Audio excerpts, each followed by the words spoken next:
Greetings, everyone. I'm Gary Ballard from Omaha, Nebraska, from here at the Assembly of the Saints Church. Wanted to greet everyone and address the transition of our beloved teacher, mother, instructor, our guide, so to speak, Dr. Gertrude Stacks, the Honorable Dr.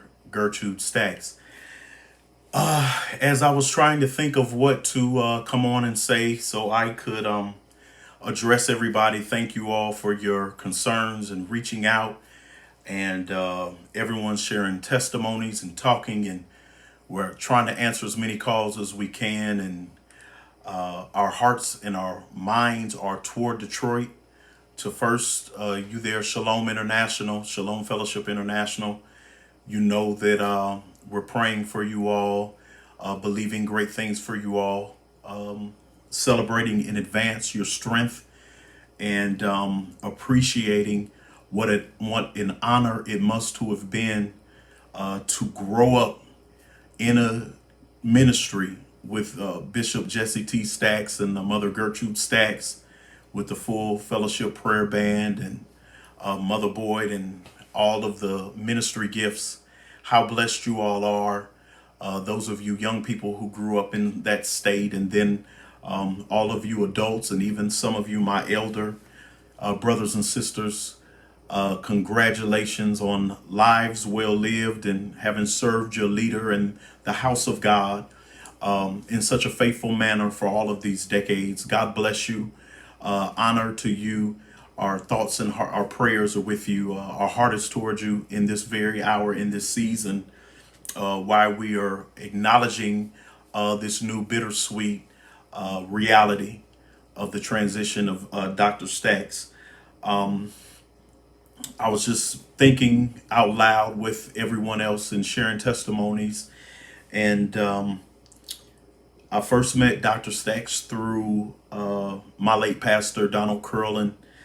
And I remember at this time I was living in the Carolinas, and I had a dream that I wanted to share with him.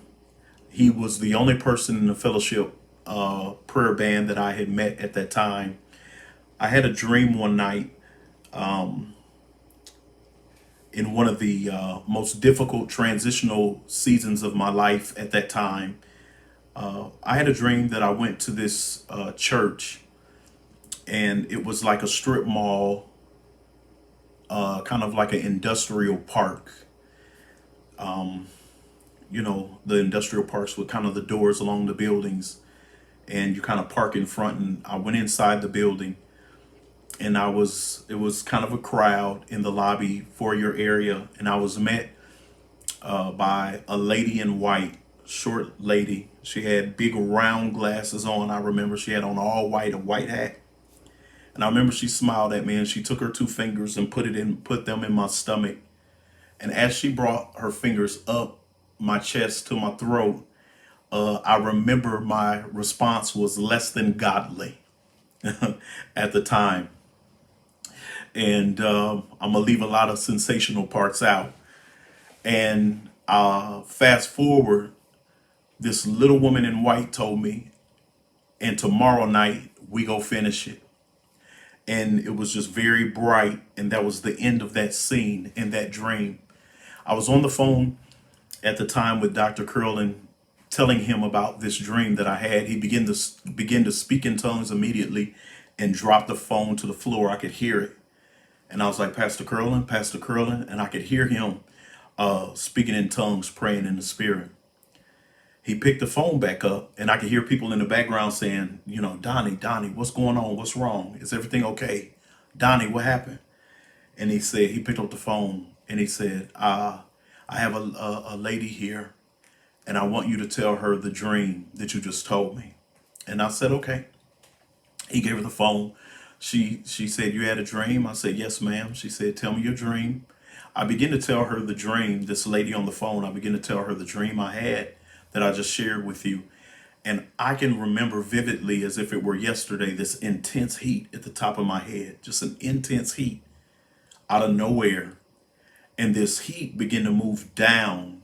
I remember it moving down, down, and as I'm telling her the dream, I'm like, "What is this heat?" And the heat was almost like the height of like a bar. Say it's like this, and it's coming down and it's coming down, and as I'm talking, this heat bar is going down, and I'm describing the dream, and then it starts coming back up.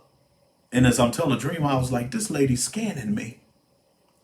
And so when I tell her the dream, she said, my name is Mother Stacks.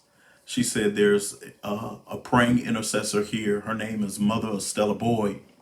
And she's been fasting and praying for sons and daughters. And young man, I think the call of God might have come unto you. And I want you to do whatever you can do to get to Sacramento to this meeting."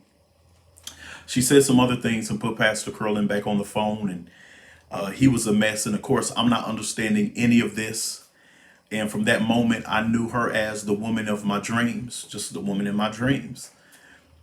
Long story short, within a year or so, that meeting happened in Sacramento.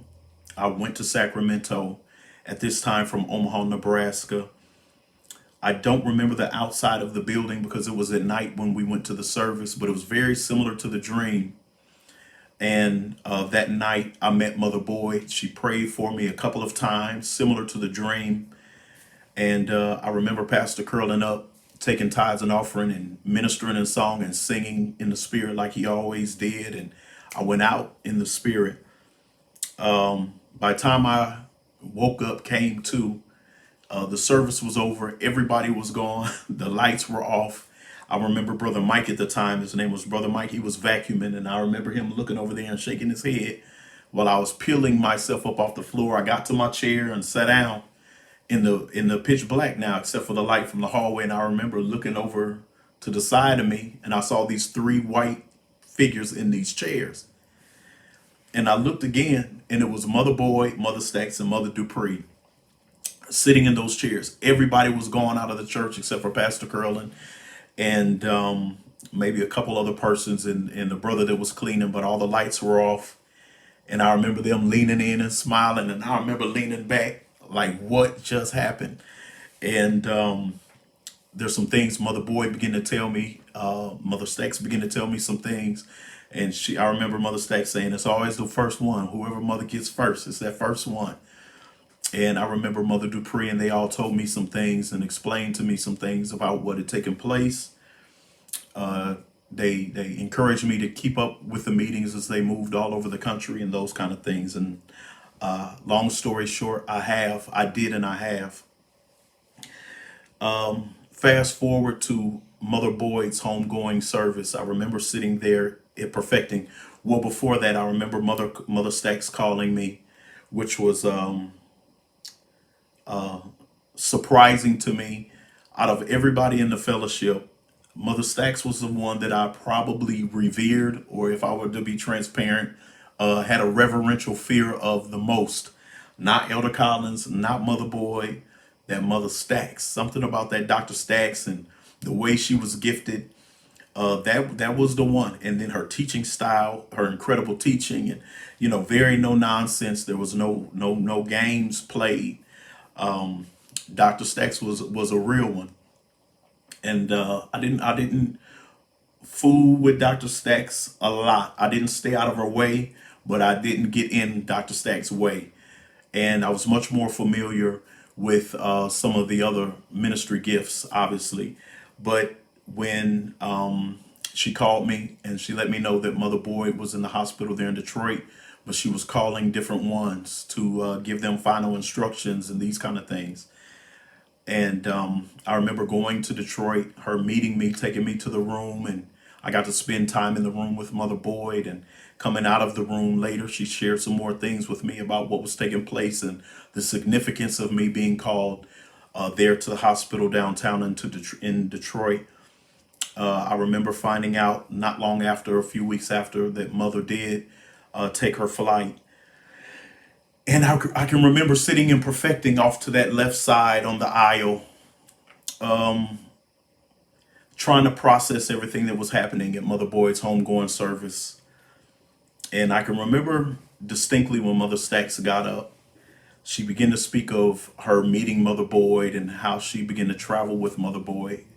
But she said, when I came and when I met Mother Boyd, she said, Mother Boyd was in a speed. And she said, and to be with Mother Boyd, you had to be in a speed. She said, I had to get in that other speed, in that other world. And then she went on to say, but I'm here today to see now. I want to know now who go get in this speed with me. And if you know Mother Stacks, her dialect, her timing, her cadence of speech, you know how she said it. I remember sitting in that chair and somewhat hearing Elder Collins letting us know this is the Marines. You know, you sign up here with Mother E. Boyd, you in the Marines. And I remember looking, and I remember the confirmation that came over me. And I said, this is what I have to do. I'm gonna have to try to get in that speed with Dr. Stacks. I'm going this direction. I begin to come to Detroit, just show up all the time. And again, mind you, this is the one that I kept my healthy distance and didn't bother with Dr. Stacks. And she began to come to Omaha once and then twice. She came with Mother Pryor, but began to come on her own. And the more she came, the more we obeyed what she taught and what she instructed when she came, then the more she would come. Dr. Stacks will come more and more often. There are times, my son reminded me tonight, there's a time she stayed almost a month. We had a room in our house in the basement and we remodeled it. The brothers came and helped. We remodeled it just for Dr. Stacks. New furniture, furnishings, decorations. I can remember us going to the mall, getting her clothes and her robes and all her bath salts and everything. And Mother Stacks had a place here, and she was here a good month at one stretch, and she would always stay for weeks at a time. She was here so often, she began to give me instruction on what kind of car she wanted me to get and to get rid of this car and go get this kind of car. And I did it. I have that car to this day. I can remember we were trying to acquire some land and in some land acquisition challenges. And I can remember her being on this cell phone and wanted me to put it on speaker and call the realtor and the people we were dealing with on another phone so she could hear it. And then she would tell me what to tell the person on the phone. And we have certain property now in the ministry because Dr. Stacks was on the other side of the phone brokering that as I was in the middle of that conversation. And they never knew that she was doing that. She asked me one time, did I have this certain color suit, pinstripe suit? And I told her no. And she said, well, you're going to need it, so I want you to get it. And I was like, all right, Dr. Stacks. And she was like, right now. I was like, right now. She was like, right now. I said, yes, ma'am. I said, I'll go to the suit shop and call you. She said, no, I got time. I'll stay on the phone with you. Dr. Stacks was on the phone with me almost 4 to 5 hours while I went to the suit shop and looked for this pinstripe suit that the man said they did not have in until he remembered there was one that he had brought in that the person did not come and pick up and that I could purchase it if I wanted it because, first person takes it, gets it. And I remember her telling me to ask what kind of suit it was. I said, what kind of suit is this, by the way? And he said, this is an Oxford, Chicago, Illinois, Oxford company. And I remember her saying, oh, that's a good one. That's the one you want. And after we found the price, that's just like Dr. Stacks. I ended up getting that suit that night while she was on the phone. And she let me know there's some other things we will be doing together. She would come to Omaha. We would sit in certain restaurants all day long, get there about brunch time, be there sometimes until dinner time, running trails. If you know, you know. Doing academy. If you know, you know. Man, services.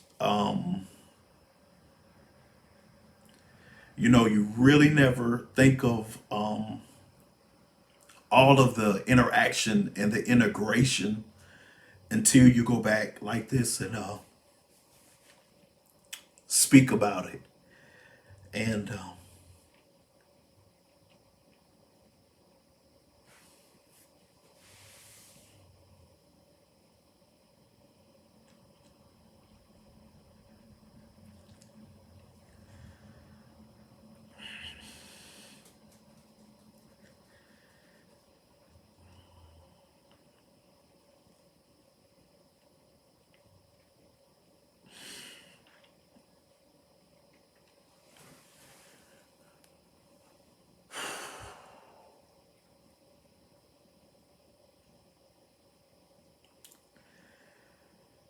Out of all the people,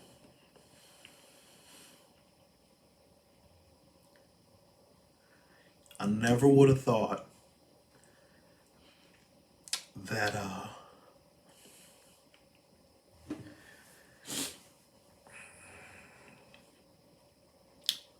my intimate covenant relationship would have been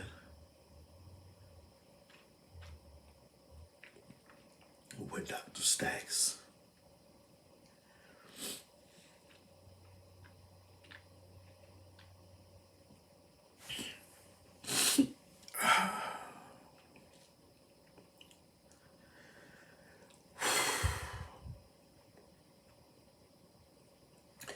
She was inarguably a mother in Zion. She was a mother to me, my family, this ministry.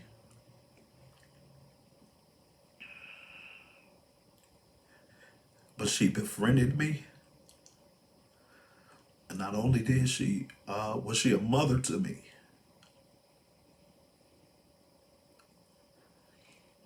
she was my friend and a friend to me indeed. We traveled, we shopped, we ate, we laughed, we talked, we studied the scriptures. I'm gonna miss her. So, to the rest of her children, near and far, y'all know what we have to do. This is no time to shrink back, reduce, let down. No, y'all. She worked too hard, talked too long, labored one on one tirelessly, forsaking sleep, a normal schedule. People really, in a broad sense, may not really know who Dr. Stacks was and is. Totally kingdom minded. You couldn't talk poverty around her. You couldn't talk lack. You couldn't speak as in giving in to sickness or disease. Everything was about the conclusion and the judgment that God had on a thing. And the judgment means the final answer, that God had the final answer, that he was the judge, and that we were on his side. So he was on our side. And she lived like royalty, spoke like royalty, behaved like royalty. And her very presence would bring that out of you, and you would respect that excellent spirit that she lived and walked in. An incredible woman that could teach you about just about anything. I'll finish with this. I remember the last time she was here, and she told me to take one of her robes and wash it before the service. And I was like, and it, it's bright white. And I walked out of that hotel room like, God, it's me and you, and I need a couple angels because I cannot bring a spot back. And she didn't tell me to take it to the cleaners because she didn't trust them. This particular robe, she wanted me to go hand wash it and clean it. She told me what to get. She was telling me to get this oxy and this fabric softener and all these different things and cold water and what to do. And I'm thinking to myself, Dr. Stacks, why would you entrust this to me? And I was asking her, and I was like, that's gonna work? Long story short, I did exactly what she told me to do to the best of my ability. And told everybody in the house, don't go anywhere near the room that it's hanging up in to dry. Had to iron it and press it and bring it back for service. And it turned out. It was so white. I've never got a white that white in my life. But I was like, Dr. Stacks knows about washing clothes. She knows about everything, you know.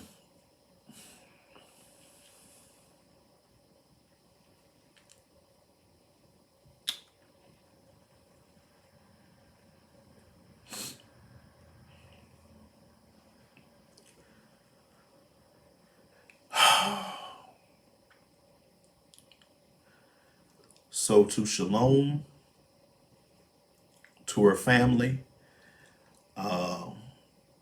Mary Witherspoon and Apostle Raymond, to all the Stacks family, to her sisters in the Lord, sisters in love, Mother Dupree, Pastor Rush, and to all her children. Y'all know what we got to do. Time to represent. The way she went, we know. Where she went, we know. We know where in the way. She traveled this world, and y'all know I mean that literally, on her final tour, telling the world that God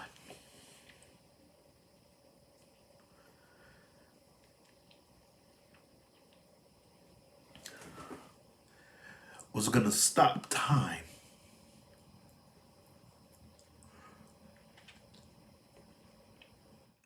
Those are instructions. She told the world what God told her to say before she left. Can't wait to see you all. Can't wait to throw my arms around you, masked up or not. Love you. Praying for you. Can't wait to see you. God bless.